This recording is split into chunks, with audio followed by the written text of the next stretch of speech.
Well, good afternoon. It is afternoon, and where we are, if it's morning where you are at, good morning. If it's evening, good evening. We are back again with another topic, and we are planning to have a great time today. We thought about something. We didn't think about it before, but as we were talking, Maria is my co host on cross cultural affairs and how to do business around the globe, hassle free with ease, and Making your life easier and simpler, I guess. make it look Without a easy. headache. How to do Yes, it without yes. a headache. And we were talking about something that we didn't think about before, and that is the need of generalization and the risk of stereotyping. And then we were trying to figure out which angle we take it from.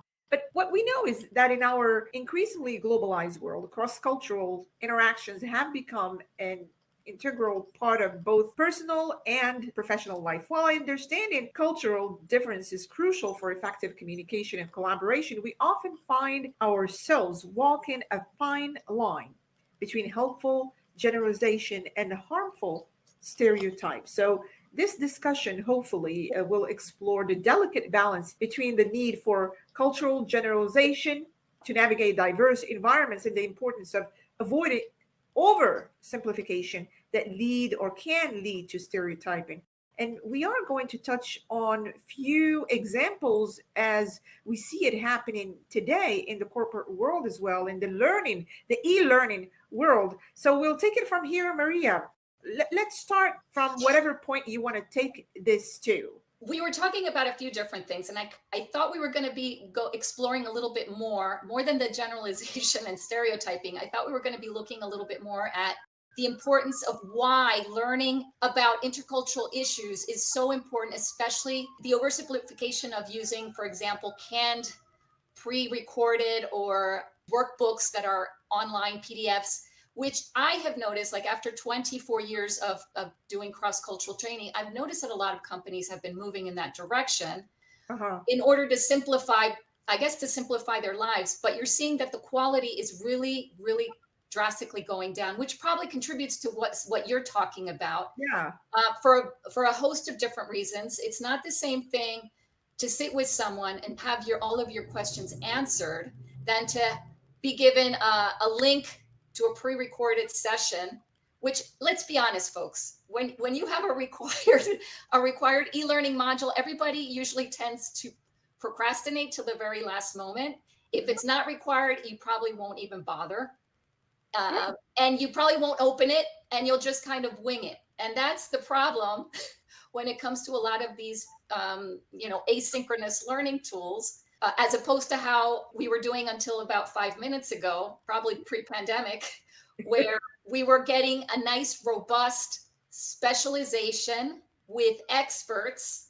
Not only would you learn about a specific country, you'd learn about a region, and you'd have a country or city expert answering all of your very specialized questions. And I Yeah. think is that something that you've noticed too, Mona?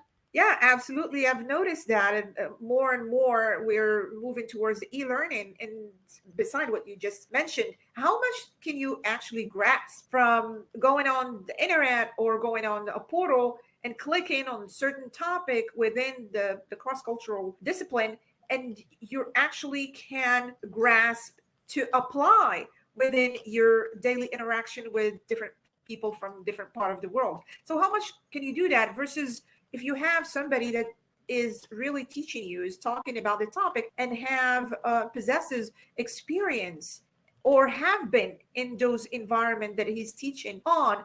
I mean, how much can you grasp between the e-learning and a person who is specialized in that field, actually there teaching, instructing, and answering your questions?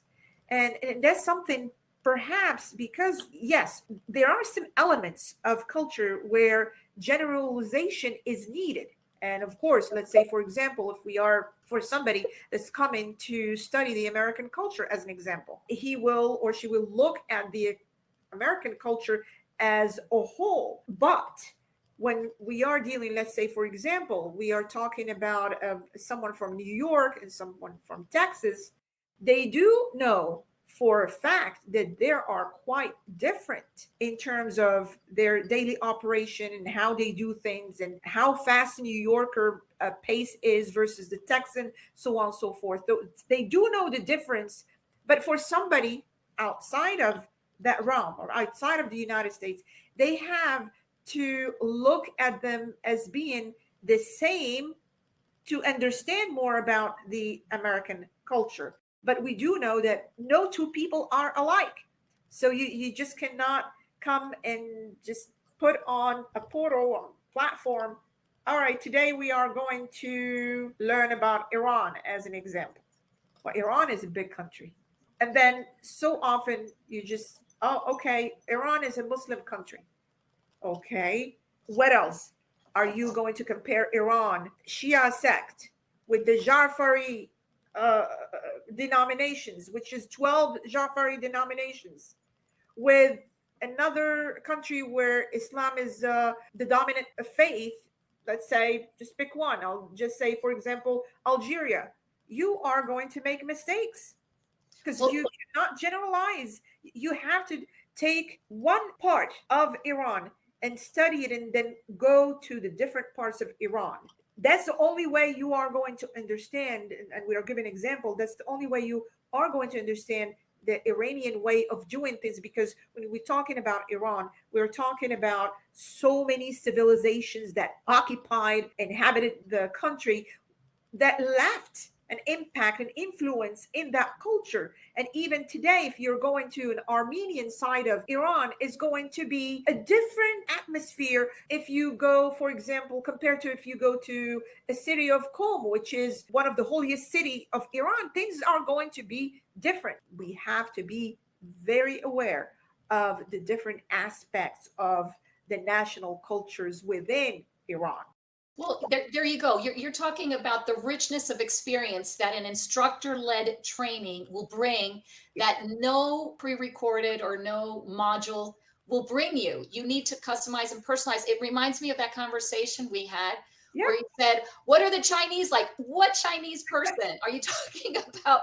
You see the huge country, you see the regions, you see the socioeconomic levels. There's going to be so many levels, so many different layers, and that's why I think it's so important to not oversimplify when you're talking. I mean, technical learning, okay, I'm perfectly yeah, fine with learning technical stuff, which doesn't change. You don't have to be updating. Well, yes, you do probably, but not it to the same degree as you do with our changing world, which is so complex. And yeah. not only that, but you touched upon another point, and Mhm. that is the emotional element. And we all know that when you do a little bit of storytelling, Uh-huh. when you are able to make an emotional connection with the cognitive, that's when learning actually sticks. And I Yeah. can tell you that years later, I sometimes bump into people saying LinkedIn or whatnot, and they'll be like, 12 years ago, you gave me a training and you told this story, and I still remember that. So if something sticks after 12 years, I think we're doing something right. Don't you think, Mona? Yes.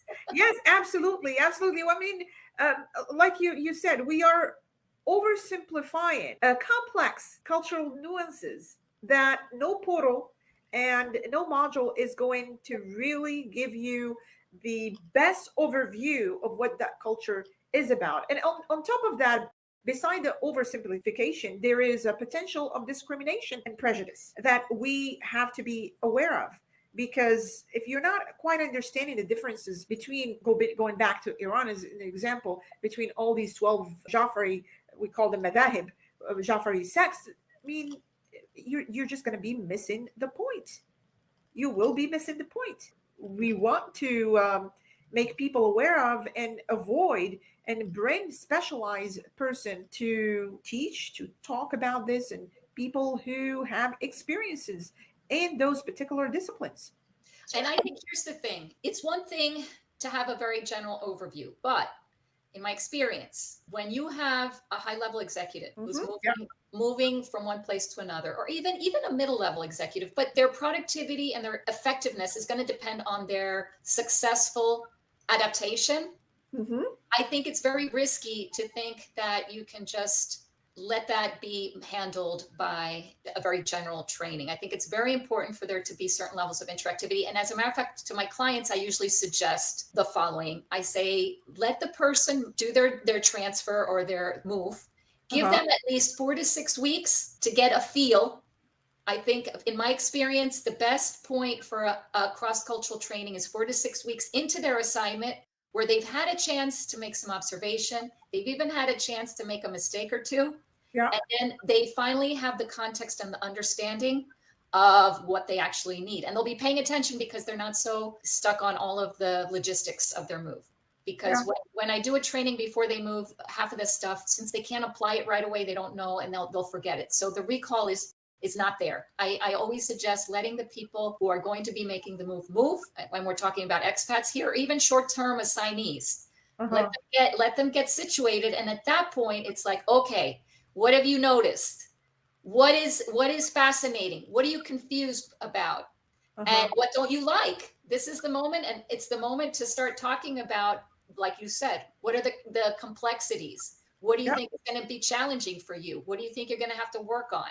And Yeah. that's very different from when you're talking about two teams that are working interculturally in a virtual environment. That's a whole different story. And maybe you can get away with general training. But when it comes to somebody who's going to be responsible for very specific deliverables and they also have to adapt to a new environment, I think it's essential that they get the level of specialization that Yeah. comes with a one-on-one training.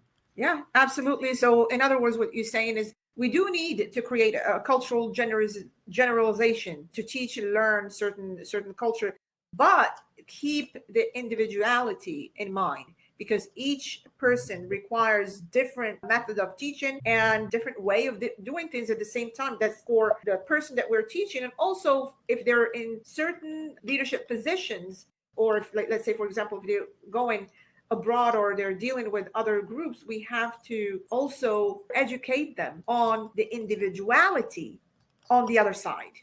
I mean, Yes. that's And what the I, engagement is going to be much different. yeah. The retention is going to be different. And by the way, a lot of times we forget that the partner or spouse of the executive Uh-huh. will probably have a harder time at adjusting because they've had to leave their whole life behind, their Yeah. routine behind. So it's important when we talk about the cross-cultural training for short-term assignees or even expats that we take into account the whole family experience Uh-huh. in order to be able to create a harmonious environment quickly, because people can very easily and quickly become demoralized when they have to deal with it's like a grief. It's like a bereavement of leaving everything they held dear behind. And when we talk about culture shock, it's not so much that you idealize the place that you're coming from. It's more that you are grieving the sense of control that you had because Mhm. you were living your life kind of like an automatic pilot. And now all of a sudden you have to think about everything, all Yeah. of the tiny little details like where is the light switch in this new house, or how do I order cheese in kilos versus pounds, or whatever stupid things like that that Yes. that Yes. can wear you down. And if you are not prepared for that, it can take a toll. I've seen my share of cases where marriages have been put to the test, Yes. where people are just, they wind up having a failed assignment and having to be repatriated, which then becomes a very expensive endeavor because the company didn't think ahead to Yeah. prepare this person for what lay ahead. And it's just it's a very small investment, which in the long run will be providing fruits and a how much higher return on investment for sure. I totally agree with you because so often companies they do a good job at training the person in question who is going for an assignment, but so often they don't think about the family because within that family everyone is different. We cannot assume they're the same. Everyone deal with changes differently. Everyone sees things differently. And I do see the need of not only a training for the person who is going an assignment, but the entire family. I had an assignment before for somebody who lives in Sweden, but of a Pakistani background, And I was surprised. He had a wife and 3 children. And I was surprised that the training was not for the entire family, because now you are training one person and preparing them to deal with the new environment, but you're not doing it for the rest. So even with that, there will be some challenges within the family that will create a lot of issues for adaptation and for continuity of that particular assignment. Absolutely. Absolutely. Not to mention that a lot of times things change. You know, we've got our current events, things are happening all the time. Yeah, So, are you going to be changing your videos or workbooks every X amount of time? yeah, Whereas in a more interactive environment, it's a lot easier to be able to make those adjustments as they come along.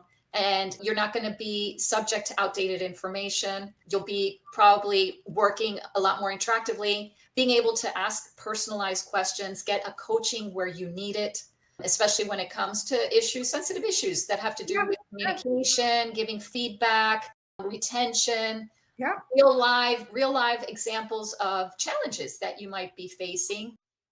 It's so superior to have an instructor led session in those Yeah. types of circumstances. Yeah, absolutely. And the issue of these e-learning modules and how important it is for companies to understand that that particular model, however much of information you're putting out there, it will not substitute for the real instruction or education with instructor and trainer. So that is quite important, because it's so much linked with the generalization fact and also the stereotyping issue that we may fall into, and then the whole thing is just not working. So Exactly. final say before we say goodbye. It just, you know, I would just say it's worth it to invest in a quality training in order to have a better result long term.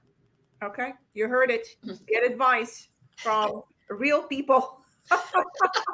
Yeah, modules and all that will help, but definitely a real life experience with a real person makes the entire experience quite different.